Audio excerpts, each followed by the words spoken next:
Hi, everybody, and welcome back to the Ascension Playground. This is your friend Ursie, and I'm so excited. Today, I am doing a little practice for the upcoming live stream that I'll be joining in on January 14th, 2025, along with my colleagues for I don't know, I think a 5-day live stream summit. So if you want to learn more about quantum soul guidance, what is galactic astrology, I'm going to be talking about specifically how to ignite your creativity in 2025. Many of us are hearing, like, oh my gosh, what does this year, what's going to be happening? And so I'm here to share a little bit more about how creativity has helped guide me, especially during times of turbulence or when I feel a little bit off. It really is my go to happy place. Okay, so here comes a little sneak peek. Hope you'll use the link below and consider registering for this free online global summit. See you guys later. Bye.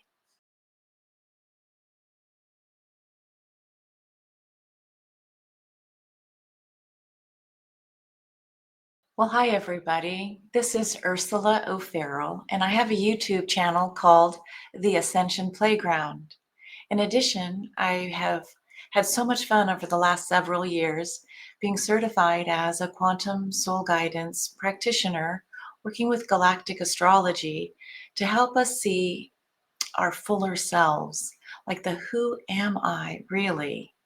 So, what's happening, in my view, is that as we're looking at ourselves more in quantum, beyond this third dimensional linear time space, I've had several experiences in my life where I wanted to know what's going on. Like, when you get that poke and there's nobody there, or there's another poke in the back of your heart, and you go, what is going on? And so, my journey as an artist, a painter, a mother, and someone who really wanted to understand what was going on within myself, especially as I'm a mom of many children. I turned to astrology when I didn't understand what was happening in my relationships. So was it me or my daughter? Was it me or my husband? What was going on? So the language of astrology truly informed my path. Somehow I could understand it. And not only that, when I met Julia Balaz, and she's starting to talk about galactic heritage, and I found Lisa Royal Holt and so many others talking about star wisdom, that maybe is not just how many lives have I reincarnated on Earth, but as a soul, have I journeyed anywhere else? And can I open up what I call the Akashic records that are galactic?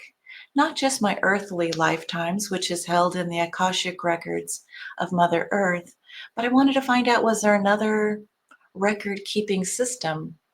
Some of the lifetimes I've found that I've had in other star systems, actually, those lessons I brought with me here in this lifetime. So as a child, I just loved stories and mythology and this idea that there are these echoing themes of the human journey that have been around since the creation, right? So I wanted to connect to all that is. And also as a painter, sometimes while I was in the studio, and in terms of what artists say, the zone, when you move into that space of dropping out of the mind and you find yourself painting from another source, either your heart or just this idea of responding to the materials, I found that there were other energies in the studio with me.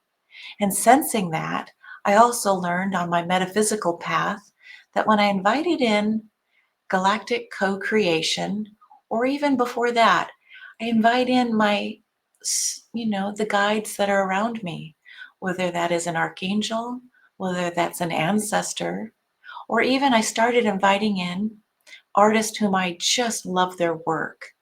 Henri Matisse, for example.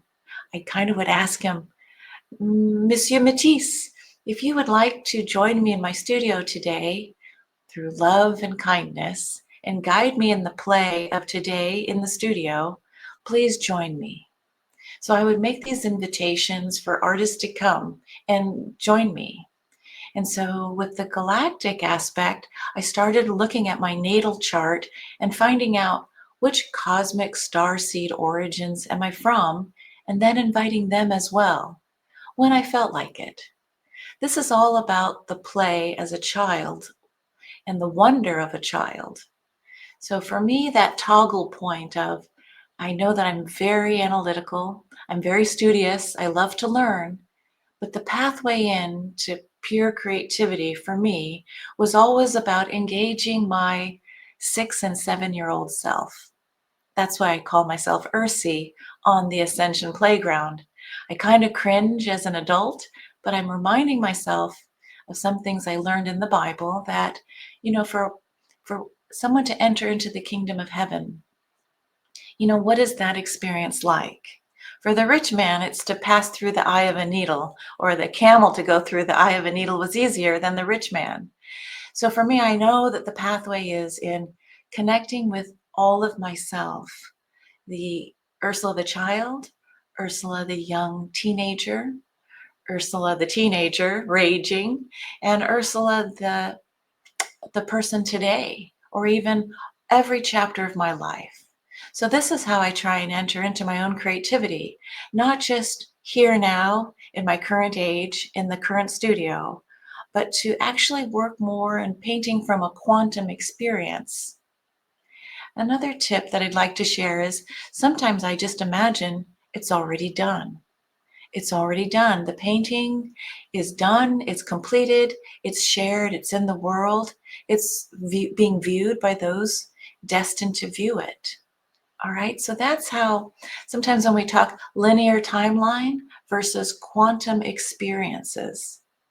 Something that Lisa Royal Holt also taught me in her Prism of Lyra is that there's this desire for all of us to just go home, to find home. But it's not just for me linear home in this lifetime. So home for me is actually remembering the fullness of who I am. So in a beautiful Quantum Soul Guidance first ever live stream for 2025, Julia Balaz has invited myself and 29 other speakers. So today I'm going to give you a little taste of what I'm going to be sharing on the live stream January 14th, 2025. Here we go. So this image, painting with the stars, again, it's inviting in star family or archangelic friends, the ones that I always seem to see in art historical books. But for you, if you're listening, how do you ignite your creativity? It does not have to stay with painting. It could be drawing, poetry, sewing, crafting, scrapbooking, whatever brings you into balance. The joy of creation. If you think about this idea, let's say Genesis, in the beginning there was the Word. And so then the Word created this whole beginning point of creation, man and woman, the animals, the earth, the solar system. So what I've learned is embracing the God within me as creator and now co-creator who wants to come and help. So if you want to ignite your creativity in 2025, and I know you're going to hear this is going to be an epic year. This is a year when many of or all of this planets will change signs. And so instead of moving to fear, creativity actually embarks with love. But first, self-awareness and self-love. So if you can hold in your heart and call in your inner child, and so I've put a little picture of myself in this beautiful sacred geometry. For me, this is Metatron. This is the 12-pointed star. It's a 64-point star as well, but this is a Merkaba. And I'm going to tell you a little bit more as we go forward. But the invitation is if you want to play, feel free to join me on the Ascension Playground. It's a YouTube channel. Hit subscribe and come hang out and learn more about yourself and your cosmic portrait. Anyway, if you want to look more at my art, it's at ursulafineart.com. Okay, and so we begin. Here's the painting I created after the 2012 shift of ages. This is a marker, according to Cryon, of shifting from the age of darkness into the light. So we hold that idea of 2012 and onward, that we're going to remember this pivotal time as the age of light. In doing so, I went from being a figurative abstract painter into working primarily and almost exclusively with sacred geometry. The piece that really came forward was when my teacher, Randy Masters, was giving a class, and I felt a poke in the back of my heart, and it showed me this outside. It's a six-pointed shape that's embracing two pentagons. So on the outside, it's six, but in the inside, it's the five. So it's the five and the six coming together in this very specific geometry. The origin of this shape, I was told, came from Abydos, Egypt. This is a divine temple blueprint of the Osirian temple. So on the side over there, you can see at the very top, the first flower of life that I saw was this image that came from the Abydos Osirian temple. This image of the flower of life is found around the world in other cultures, but in particular, this one called out to me, almost like an ancient, I've been here before, past life perhaps. And the second image that you'll see is this green water. So working with liquid, with the building of the Osirian, there was some incredible teachers working with other students to help them understand how to sit, to meditate, and to travel the astral realms through guided meditation. It was a very specific religious, instead of religious, it would be more like this is how we go into quantum and bring back into our current lifetime new technologies, new ways of seeing, and connecting with this broader wisdom of who we truly are. The last image on the bubble, the little circle, is actually the floor plan of the Osirian temple. And so that has been reduced into this shape that I've created. So in the center, you can see an archangel. You can see the flower of life. I'm calling in the divine feminine with the flowers around, and a circle. Basically, it's the shape of placing yourself into an orb.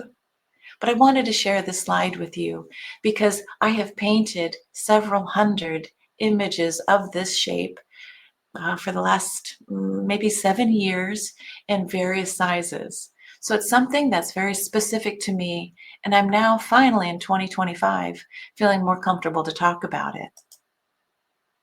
In addition to that shape, you'll probably recognize this. This is a structure of the Fibonacci sequence of 1, 1, 2, 3, 5, 8, 13. This is the idea that we are connecting to the divine when we work with the numerology of the Fibonacci sequence, creating a golden mean. Okay, so the picture I have on the top, the little circle, is of Leonardo da Vinci. What an incredible human being he was to land in the age of the Renaissance in Italy.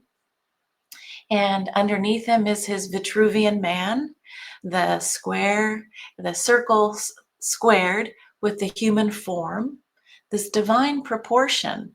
And I love how the Vitruvian Man is kind of echoing the shape of the angel I placed in the center point of this beautiful spiral. And underneath that, of course, is an angel that Leonardo created in his Annunciation.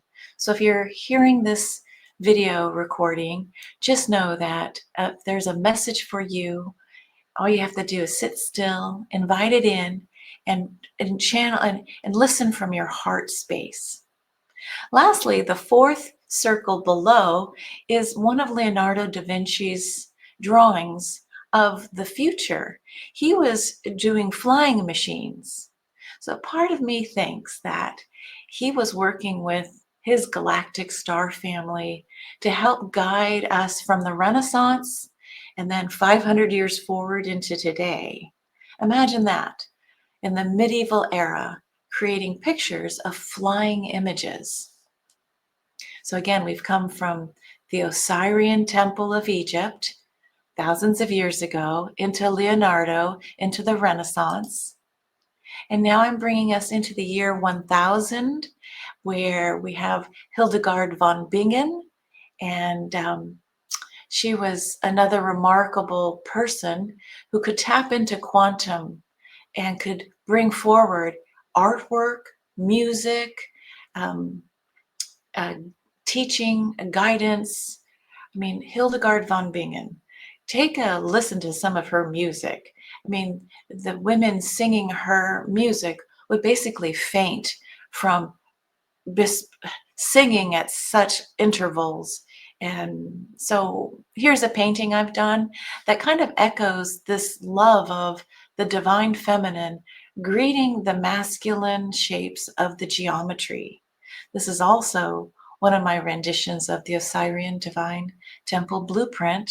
And wouldn't you know it, below the picture of Hildegard von Bingen, we see a rosette, and underneath that rosette is one of her paintings of the archangels, this one looking like a seraphim. All right, so next, here I come with an image of, this is the sacred divine grandmother at her heart chakra, holding on to the 64-point unity star. And listening to Cryon, I would always go, wow, the star mothers who stayed behind from the Pleiades, and the Syrian forefathers who stayed behind to work with the Pleiadians. So Eliliu, Grand Star Mother, is being echoed in this painting of vibrant hues of red, violets, lavenders. But sometimes I do invoke her, Eliliu, to come play with me. Now, at the top of the circle is an artist named Hilma af Klint. Hilma af Klint, Swedish born. This is a fascinating story where she painted her paintings and knew that they were so advanced that she said, please do not share my work until after I'm dead, like 20 years later. Well, her work did not resurface until 40 years after her death. And she's actually now attributed as one of the first abstract artist in Western civilization. Before Kandinsky, before Piet Mondrian, was Hilma af Klint, secluding her work. Now get this, how she painted her work was not solo in a studio. She worked with, I believe, a team of 4 or 5 other women, and they would basically have mantras. Some would say seances, but I call it more like a group activation to bring in that which would help support the greater good of all. So she was bringing in work that was way beyond her time. So I wanted to say thank you, Hilma. I'm connecting with her more so in my studio, and I'm just in awe of someone who could bring forward art that was beyond its time. Here's another one of my paintings where now I'm bringing in a grouping of very specific geometries. The word Om, or the Sanskrit of Om, is in the center of some of these toroidal shapes, along with the 64-point unity stars. So you can see, working with specific geometries, now working as a collective, I'm still bringing my love of color and a greater sense of self. I always, though, do go back to the Merkaba, the 12-point star, 64-point star. These are creation geometries from which all of the Platonic solids, all of life is born. So my joy would be someone looking at an image that I've created and having a healing experience. I think I'm going to pause there. I know there's so much to share as we go into 2025. And some of you might be wondering about the shape behind me. Another one of my paintings, the 64-point unity star grid, an elaborate feminine um, shape around it, and then working with water, acrylic, to help expand the vibrations from my heart into the paintings. So I know this is kind of like beginning woo woo, intermediate woo woo, and at some points, advanced woo woo. But if you're hearing it, I'm just sharing myself along this journey of being human and recognizing now that it is time in 2025 to step forward. So if you're hearing this, and if you're ready to also step forward and just embrace your fuller self with creativity, the creator being that you are, just know that you're not alone in 2025. And when you invite and call in help and support, it's waiting for you. All right. Well, I want to say thank you for joining me and hope to see you next time on the Ascension Playground. Bye for now.